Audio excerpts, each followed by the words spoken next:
మన DNA TV, మన రాష్ట్రం, మన ఛానల్. అందరికీ నమస్కారాలు. ముఖ్యంగా వెలుగొండ ప్రాజెక్టు వల్ల నష్టపోతున్న రైతులందరికీ కూడా మళ్ళీ పునరావాసం కల్పించడానికి మనం ఈరోజు ఈ కార్యక్రమాన్ని ఏర్పాటు చేసుకున్నాం. నేను ఎప్పుడు కూడా ఇప్పుడే కాదు, నేను మొదటి నుంచి అభివృద్ధి జరగాలి, అభివృద్ధి జరిగేటప్పుడు దానికి కొంతమంది ముందుకొచ్చి భూములు ఒక విధంగా చెప్పాలంటే త్యాగం చేస్తున్నారు. తరతరాలుగా మీరు ఇక్కడున్నారు, మీ పెద్దవాళ్ళు, మీ పూర్వీకులు ఇక్కడనే పుట్టారు, ఇక్కడనే పెరిగారు, తర్వాత మీరు వచ్చారు. అందరూ కూడా ఈ భూతల్లిని ఆధారంగా చేసుకుని మీ కార్యక్రమాలు చేస్తున్నారు.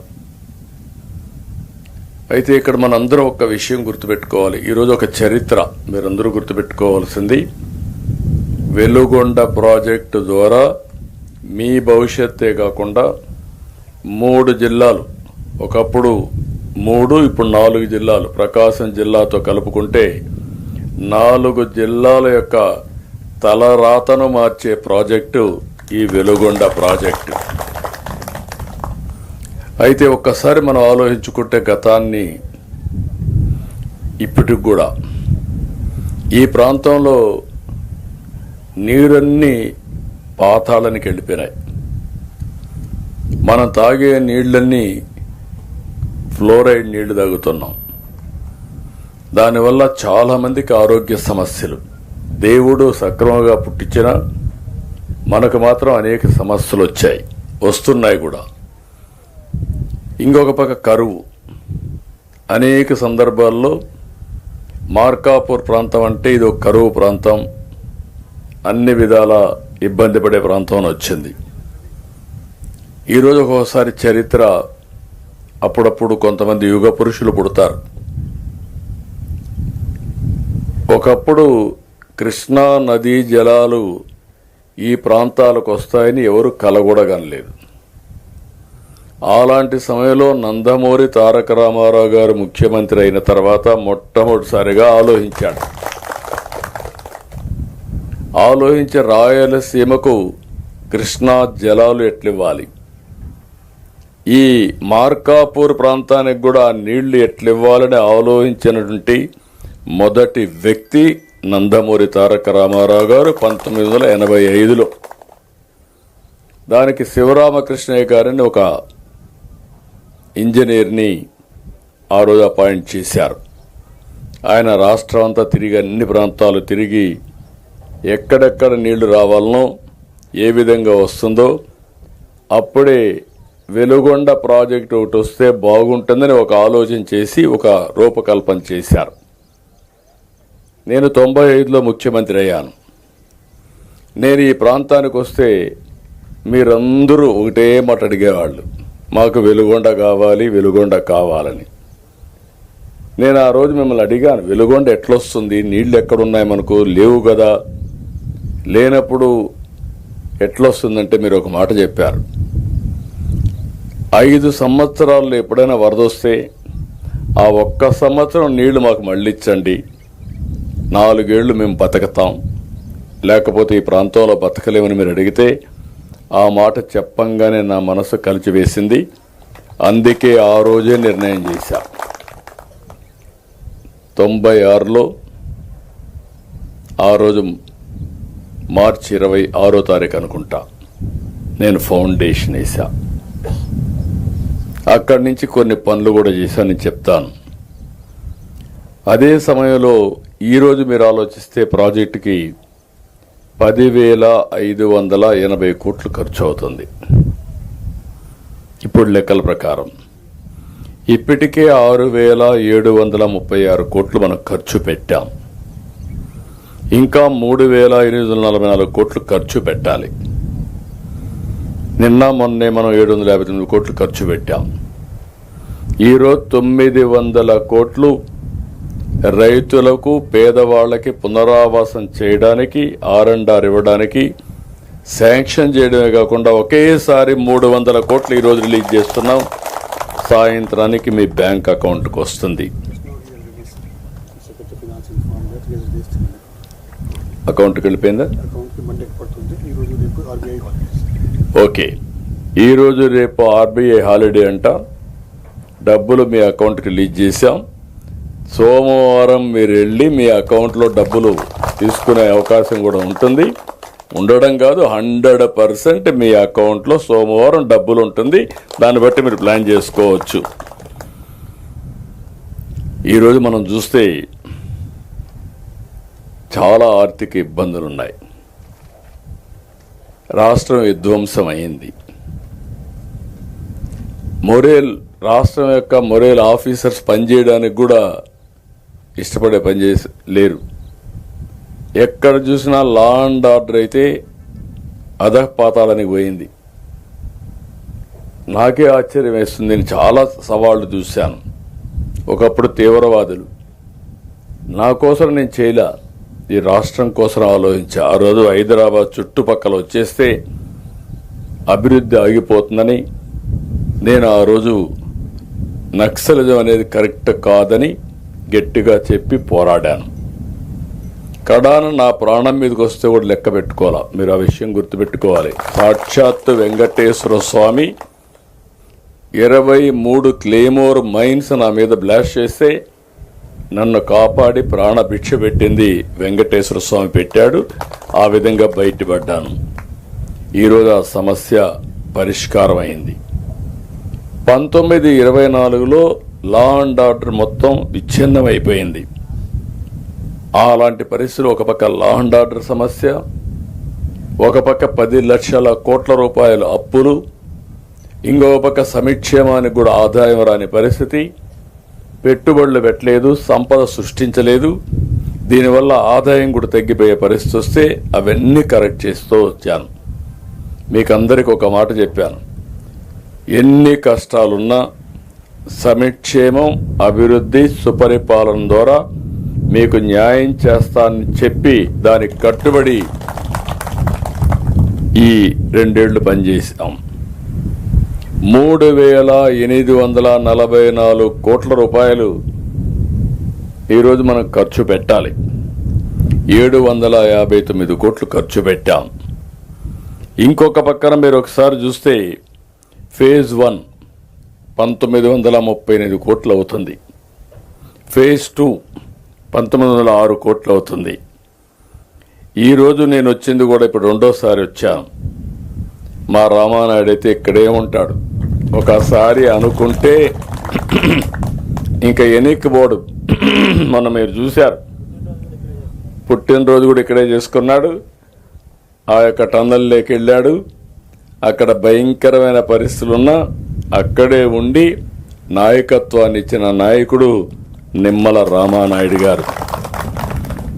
ఇది కానీ మనం చేయగలిగితే ఇప్పుడు ఏమవుతుందంటే దీని మీద మళ్ళీ నెక్స్ట్ ఇయర్కి 2027కి మిగిలిన వర్కులు కూడా పూర్తి చేస్తాం. ఇక్కడ మీరు ఒక విషయం గుర్తుపెట్టుకోవాల్సింది ఏంటంటే, ఇలాంటి సందర్భంలో నేను మిమ్మల్ని అందరినీ ఒకటే కోరుతున్నా, ఎవరైతే ఈరోజు త్యాగాలు చేశారో మీ త్యాగాలు ఊరికే పోవు. దానివల్ల ఈ ప్రాంతం అభివృద్ధి అవుతుంది.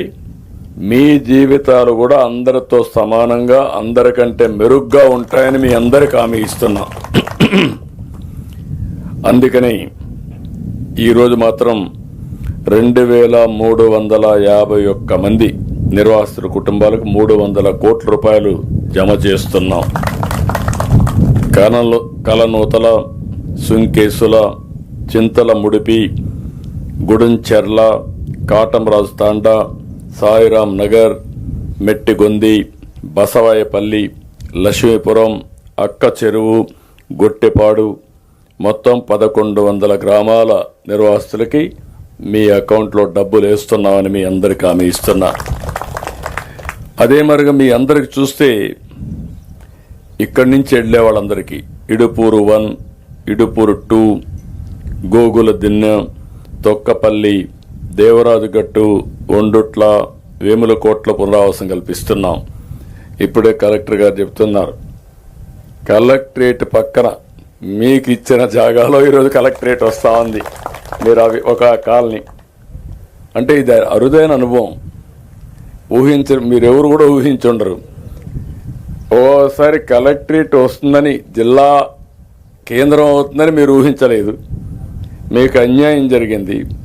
జరిగిన అన్యాయాన్ని న్యాయం చేస్తానని చెప్పి ప్రత్యేకంగా మార్కాపురికి ఒక ప్రత్యేక జిల్లా ఇచ్చాం. ఆఫీసు లేదు. ఇప్పుడు ఆఫీసు మీకు ఇచ్చిన పునరావాస కేంద్రంలోనే మీ కాలనీలో జిల్లా కలెక్టరేట్ వస్తా ఉందంటే అది ఒక టౌన్షిప్ డెవలప్ అయ్యే అవకాశం వస్తుంది. భవిష్యత్తులో మీరు గుర్తుపెట్టుకోవాలి, ఒక ఆదర్శ కాలనీగా మీకు వచ్చే పరిస్థితి వస్తుంది. ఇంకొక పక్కన ఇప్పటికే ఇడుపూర్లో 1లో కానీ ఇడుపూర్లో 2లో కానీ గోగుల దిన్నె, తొక్కపల్లి రోడ్లు, డ్రైనేజ్, డ్రింకింగ్ వాటర్, విద్యుత్ అన్నీ కూడా పూర్తి చేశాం. మీరు ఒక విషయం మీరు గుర్తుపెట్టుకోవాలి, మీ త్యాగం 4,47,000 ఎకరాలకు నీరు లభిస్తుంది.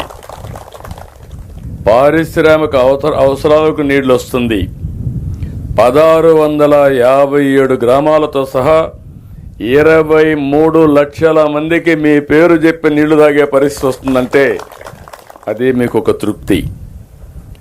అందుకే 43.50 టీఎంసీ నీళ్లు ఇక్కడ తీసుకొస్తాం. పోల సుబ్బయ్య వెలుగొండ ప్రాజెక్టులో నల్లమల సాగర్ మీరు చూస్తే ఇక్కడి నుంచి నాకు ఇప్పుడు కూడా చూసి వచ్చాను, శ్రీశైలం కూడా చూసి వచ్చాను. ఇంకా వర్షాలు పడలేదు. ఈసారి ఎల్లో ఫ్యాక్టరీ కూడా ఉంది. కానీ ఎప్పుడు నీళ్లు వస్తాయో జూలై 31 కంతా పనులన్నీ పూర్తి చేసి మళ్ళీ చెప్తున్నా, ఫేజ్ 1 ఎట్టి పరిస్థితుల్లో కూడా నీళ్లు తీసుకొచ్చి మీలో ఒక నమ్మకాన్ని కల్పించడానికి అన్ని విధాలా పనిచేస్తాం. ఇవి కూడా మీరు ఒకసారి చూస్తే తీగలేరు కాలువ 62,000 ఎకరాలు, గొట్టిపడియ కాలువ 9,500 ఎకరాలు, తూర్పు ప్రధాన కాలువ 3,70,000 ఎకరాలు, మొత్తం కలిస్తే 4,43,300 ఎకరాలు.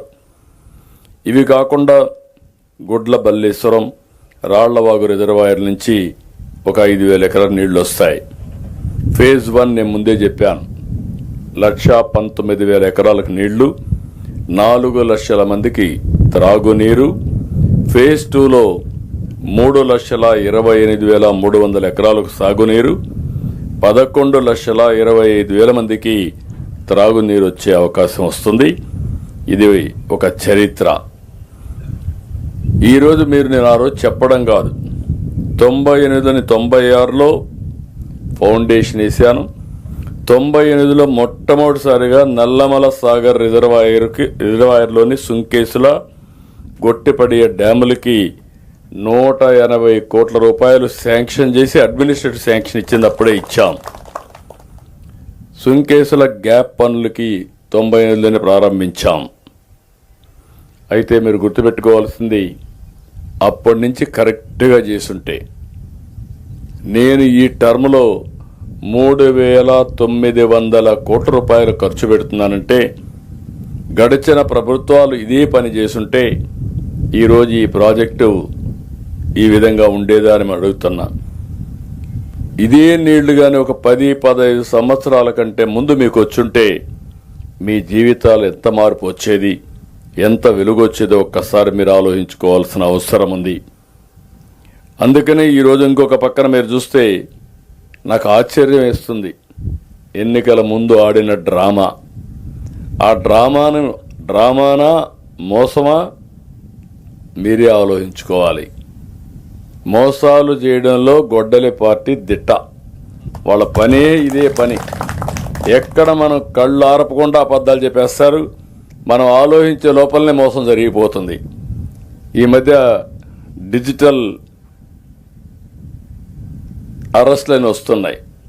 మనం ఇంట్లో కూర్చొని పెట్టేసి మన మీద ఈడీ వస్తూ ఉంది, సిబిఐ వస్తూ ఉంది, నువ్వు 20 లక్షలు కట్టాలి, 50 లక్షలు కట్టాలంటే, కోట్లు కట్టాలంటే మాట్లాడకుండా సంతకాలు పెట్టేస్తున్నారు.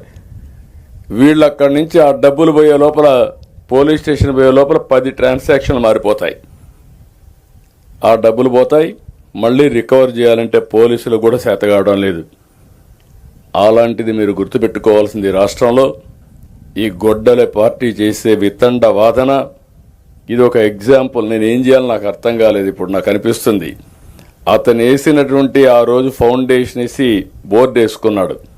దాన్ని శాశ్వతంగా ఒక బ్రహ్మాండమైన ఇది కట్టి మ్యూజియంలో పెట్టి మోసాలు చేయడం అంటే ఈ మార్గ చేయడం కాదని ఒక రాజకీయ పార్టీకి బుద్ధి చెప్పాల్సిన అవసరం ఉంది మనందరిపైన. ఇంకొక పక్కన మీరు చూస్తే మొత్తం 2019-24 బడ్జెట్లో పెట్టింది 4,000 కోట్లు, ఖర్చు పెట్టింది 980 కోట్లు. ఈరోజు 900 కోట్లు పునరావాసంకే మీకు ఇస్తున్నాం. ప్రాజెక్టుకి ఇంకొక 3,000 కోట్లు ఖర్చు పెడుతున్నాం. ఏ పని చేయలేదు, నిర్వాసులకు పరిహారం ఇవ్వలేదు, పునరావాసకాలు నిర్మించలేదు, సొరంగాల్లో తవ్విన మట్టిని కూడా తీయలేదు, లైనింగ్ పనులు పూర్తి కాలేదు, ఫీడర్ కాలువ పరిస్థితి అధ్వానంగా తయారైంది. అన్నింటికంటే టనల్ 2లో బోర్ ఇరక్కపోయింది, మెషిన్ ఇరక్కపోయింది. అది కూడా తీయకుండా ఇనాగరేట్ చేశారు. అంటే ఎంత భయంకరమైన పరిస్థితి మీరు గుర్తుపెట్టుకోవాలి.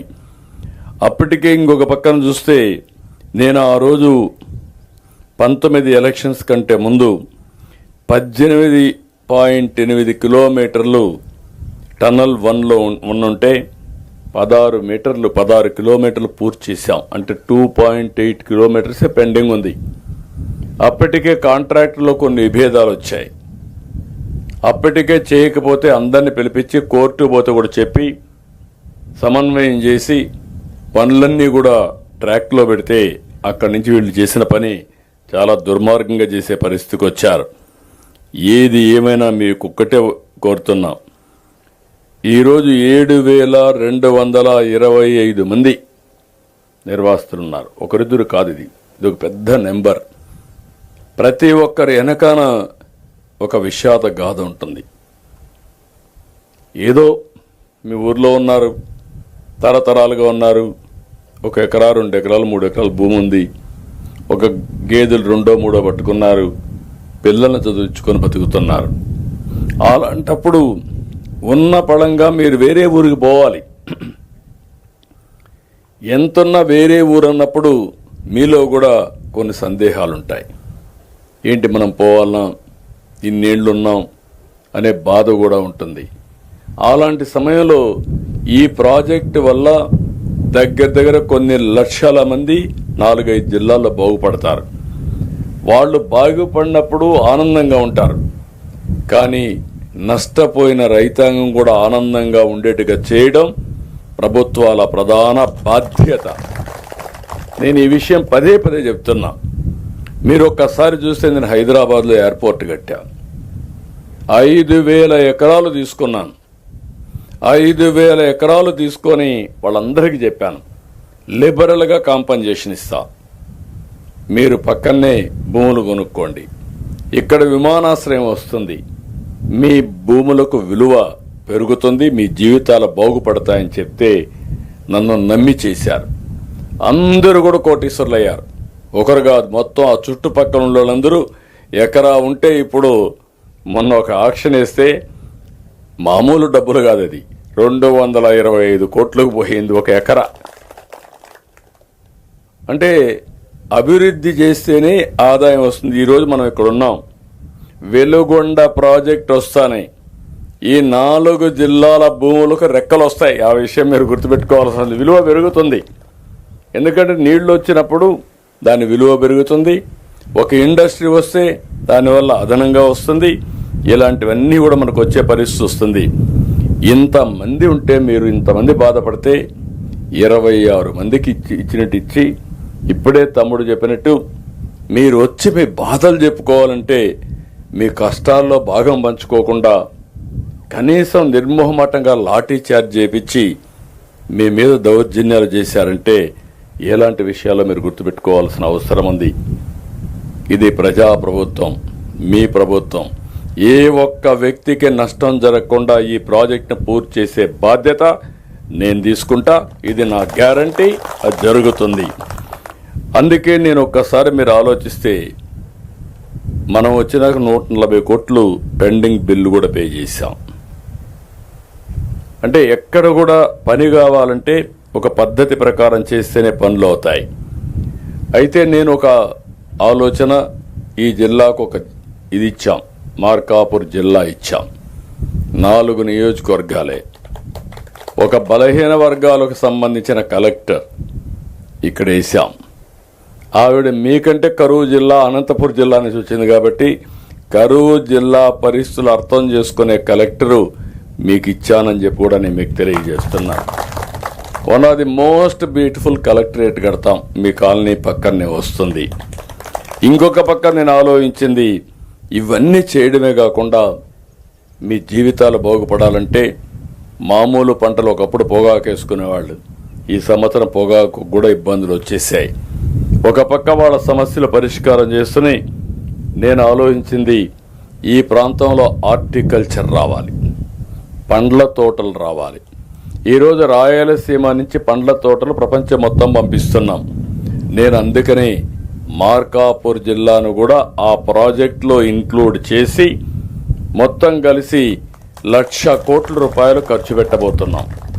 40,000 కోట్ల రూపాయలు ప్రభుత్వం ఖర్చు పెడుతుంది, 60,000 కోట్ల రూపాయలు ప్రైవేట్ ఇన్వెస్ట్మెంట్ వస్తుంది.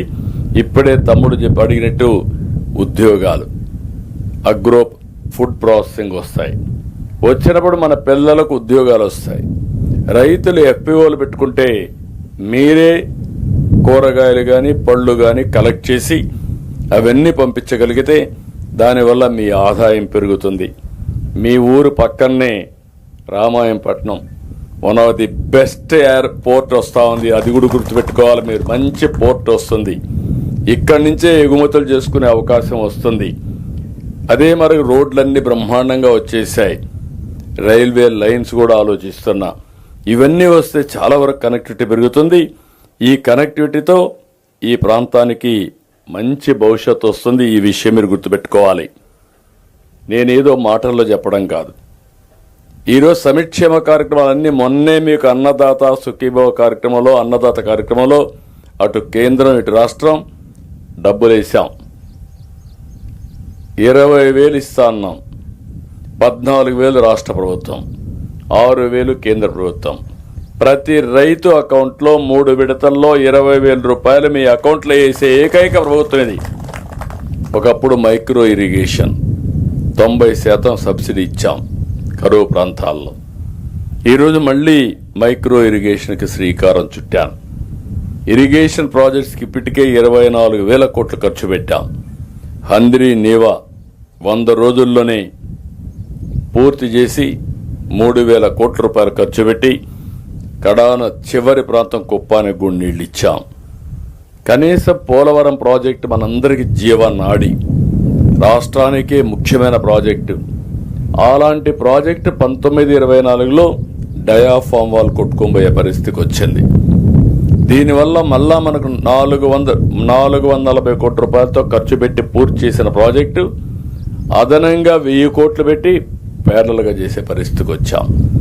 మీరు గుర్తుపెట్టుకోవాల్సింది, ఇది మాకెందుకు, మాకేమవుతుంది అనే ధీమాతో మీరుంటే ఒక రాజకీయ పార్టీ, ఒక ముఖ్యమంత్రి మీ జీవితాలు మార్చగలుగుతారు. మీ జీవితాలను నాశనం చేసే శక్తి కూడా వ్యక్తులకు ఉంటుంది, రాజకీయ పార్టీకి ఉంటుంది. ఈరోజు నేను చూస్తున్నా, మనకు అమరావతి రాజధాని లేదు.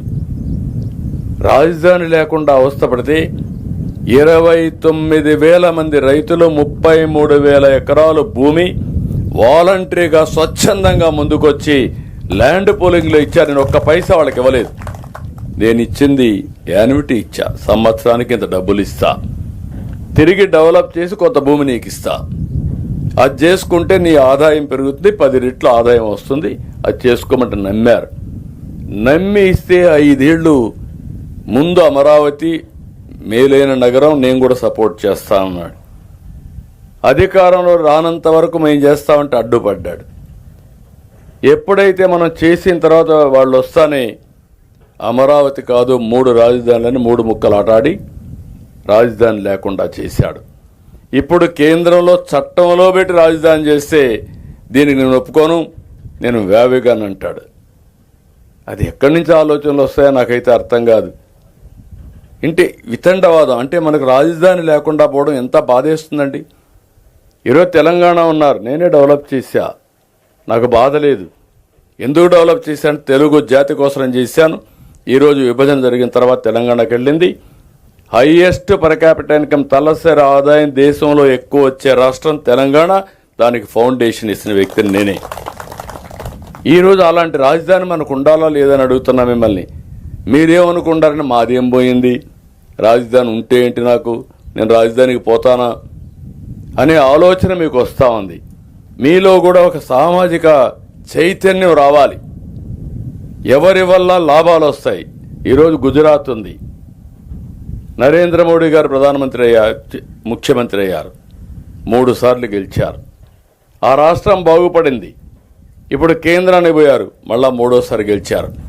మీరేం చేస్తున్నారు? వైకుంఠపాళి ఆట ఆడుతున్నారు. అన్ని ఇప్పుడు నేను అడుగుతున్నా మిమ్మల్ని అందరినీ, రైతుల్ని.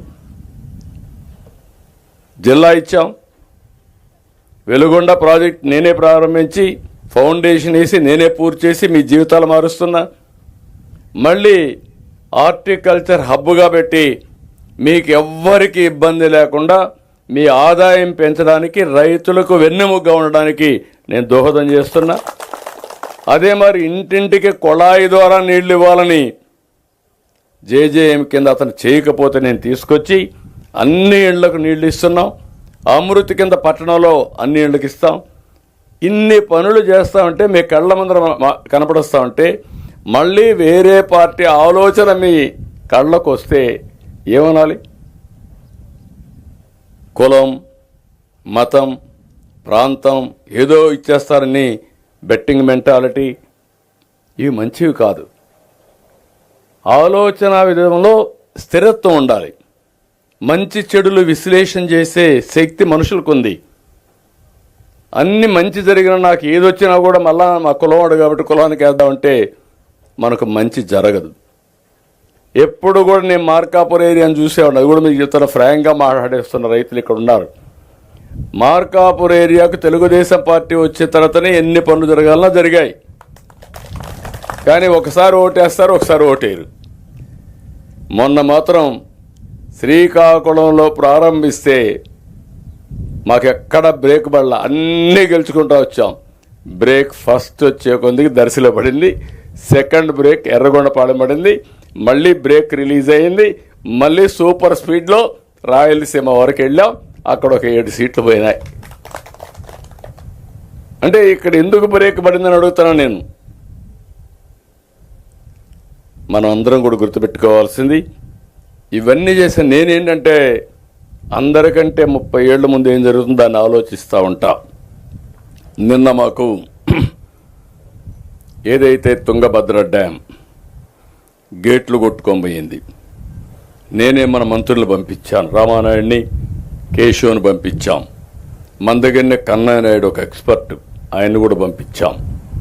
వాళ్ళు ఆశ ఎదుర్కొంటే మన వాళ్ళు పోయి ఆ ప్రభుత్వంతో మాట్లాడి ఆ గేట్ను క్లోజ్ చేయడమే కాకుండా నీళ్లు కొన్ని తగ్గించి మొత్తం సీజన్ కాపాడారు.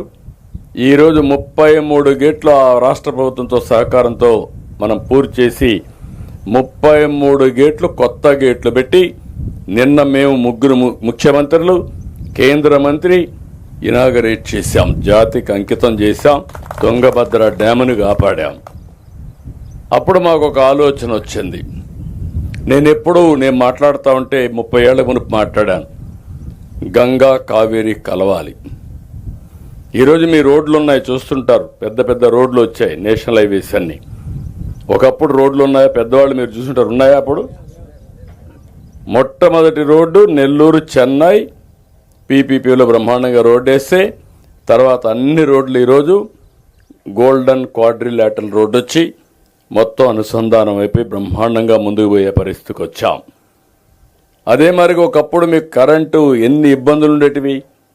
ఈరోజు దేశంలో ఎక్కడైనా కరెంట్ ఉత్పత్తి చేయొచ్చు, ఎక్కడైనా కరెంటు మనం వాడుకోవచ్చు. అంటే సింగిల్ గ్రిడ్ ఉంది. పవర్ గ్రిడ్ అనేది ఒకే గ్రిడ్ ఉండే ఏకైక దేశం భారతదేశం. అమెరికాలో కూడా లేదని చెప్పి నేను మీకు తెలియజేస్తున్నా. ఒకప్పుడు మీకు సెల్ ఫోన్లు లేవు, ఫోన్ పనిచేసేది కాదు. ఆ రోజు నేను గట్టిగా మాట్లాడి ఆ రోజు సెల్ ఫోన్లు వచ్చాయి.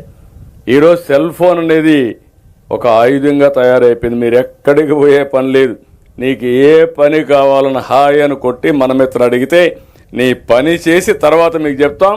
చేయని వాళ్ళకు కూడా అకౌంట్లోకి వెళ్ళిపోయి ఎంక్వైరీ చేసి వాళ్ళ పైన కూడా యాక్షన్ తీసుకునే పరిస్థితి వస్తుంది. ఇక్కడ మీరందరూ ఒకటి గుర్తుపెట్టుకోవాలి. మీలో కూడా రాష్ట్రంలో ఉండే రైతాంగంలో ఒక ఆలోచన విధానం మారాలి. నేను కూడా మీ మారిగిన ఒక చిన్న గ్రామం నుంచి వచ్చా.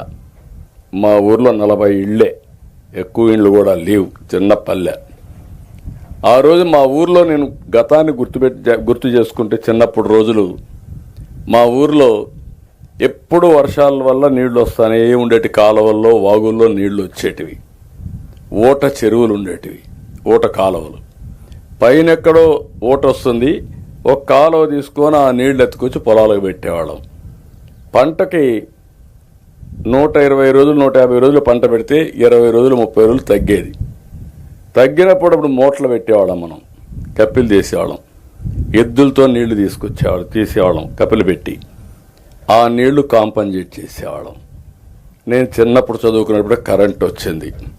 కరెంట్ వస్తానే మన బావులకి మిషన్లు పెట్టాం. మిషన్లు పెడతాను అక్కడ ఆగలేదు. మాకు ఊర్లో ఒక వాగు ఉంటుంది, ఆ వాగులో నీళ్లుంటాయి. అక్కడి నుంచి ఒక 2-3 కిలోమీటర్ పైప్ లైన్లు వేసి నీళ్లు తీసుకొచ్చాం. అక్కడి నుంచి ఆ నీళ్లు అయిపోయినాయి. అక్కడి నుంచి డీప్ బోర్వెల్ వేసాం. ఎన్ని అడుగులు వేశారు? 1500 అడుగులు వేశారు, 1000 అడుగులు వేశారు. పాతాళ గంగని కింద నుంచి తీసుకొచ్చారు. దాంతో ఏమైందని ఆలోచిస్తే నేను చాలాసార్లు వోల్టా యాక్ట్ తీసుకొచ్చా దీనికోసం. ఇన్ని అడుగులు కిందికి పోతే ఇక్కడ బోర్ వేయడానికి వీలు లేదని వోల్టా యాక్ట్ కూడా తీసుకొచ్చా. ఆ పరిస్థితిలో ఇప్పుడు ఎన్విరాన్మెంట్ అంతా ఇంబ్యాలెన్స్ అయిపోయింది. ఇప్పుడు ఎల్నో ఎఫెక్ట్ వచ్చింది. వర్షాలు పడడం లేదు, పడితే కుంభవృష్టి లేకపోతే అనావృష్టి.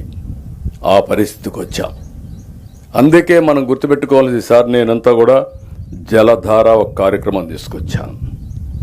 ఇది మీరందరూ గుర్తుపెట్టుకోవాలి. ఈ జలధార ద్వారా ఎక్కడ పడిన వర్షాన్ని అక్కడే భూగర్భ జలాలుగా మార్చాలి. మీకందరికీ నన్ను చూస్తే చాలామంది ఎగతాళి కూడా చేశారు. నేను మాత్రం పట్టుదల పెట్టలేదు. నేను మొట్టమొదటి నుంచి కూడా ఒక మాట మాట్లాడేవాడిని. పంట కుంటలు దువ్విచ్చా. మీ పొలంలోనే ఒక చిన్న కుంట దువ్వి పడిన నీళ్లన్నీ అక్కడనే పెట్టేస్తే భూగర్భ జలాలు పెరుగుతాయని చెక్ డ్యాములు కట్టాం.